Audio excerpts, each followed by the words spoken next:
ఈ అసమర్థ కాంగ్రెస్ పాలకులు బోగస్ మాటలు చెప్పిండ్రు. రైతులకు బోనస్ ఇస్తామన్నారు. మొన్న వానకాలం పంట బోనస్ ఇచ్చిండ్రా?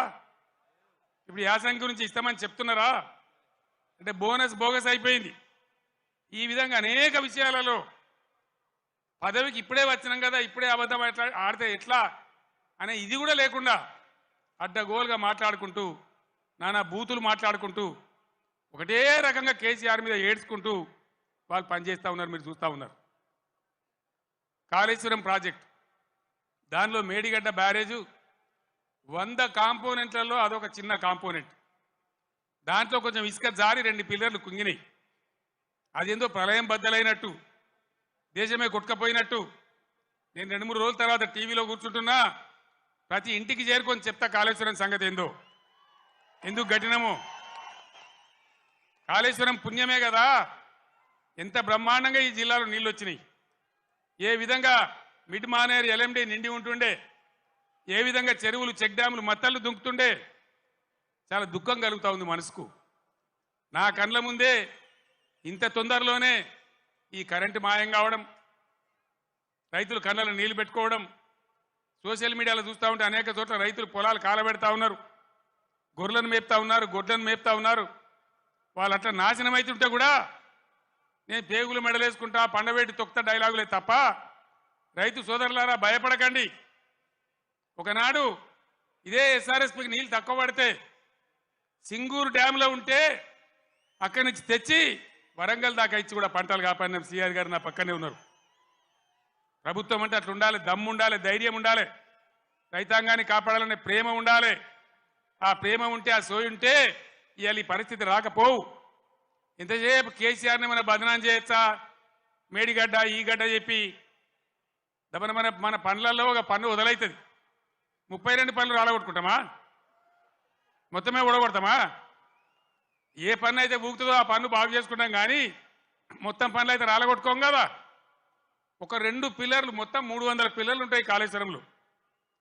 అలా కలిసే నదుల మీద, ఉపనదుల మీద, మెయిన్ గోదావరి మీద 300 పైచిలకు పిల్లర్లు ఉండేటువంటి కాళేశ్వరం ప్రాజెక్టులో 2 పిల్లర్లు కుంగిపోయినాయని, అది భారతదేశమే మునిగిపోతున్నంత గొబ్బ చేసి కేసీఆర్ మీద బదనాం పెట్టాలనే పద్ధతిలో ఇలా చిల్లర రాజకీయం చేస్తూ ఉన్నారు తప్ప, మరి రైతుల మంచినీళ్ళు ఇలా మార్చి 10-12కే ఇట్లా ఉంటే రేపు ఏప్రిల్ మే నెలలో ఏం కావాలి మన గతి? ఏం కాబోతా ఉన్నది? ఏం జరగబోతా ఉంది? అందుకే ఇవాళ మళ్ళీ మీరు తప్పిపోయి, దయచేసి నాయకులు, కార్యకర్తలు మీరందరూ కూడా వినోద్ గారు కోరినట్టు గ్రామాలలో చర్చ పెట్టాలి. ప్రతి బీఆర్ఎస్ కార్యకర్తకు, నాయకులు నేను విజ్ఞప్తి చేస్తా ఉన్నా, ఏ విషయం చూసినా కూడా వీళ్ళ వైఖరి సరి అయిన పద్ధతిలో లేదు. ఇప్పుడు వచ్చిన ప్రభుత్వం ఒక అంకుశంలాగా బీఆర్ఎస్ ఉండాలి. బీఆర్ఎస్ బలం తెలంగాణ బలం. ఎందుకంటే బీఆర్ఎస్ తెలంగాణ దళం, తెలంగాణ గలం. శాసనసభలో కానీ, పార్లమెంట్లో కానీ అన్ని విధాల ఇటు రాష్ట్రాన్ని, కేంద్రాన్ని ఒప్పించి మెడలు వంచి బ్రహ్మాండంగా పని జరిగాయనంటే బీఆర్ఎస్ ఉండాలి.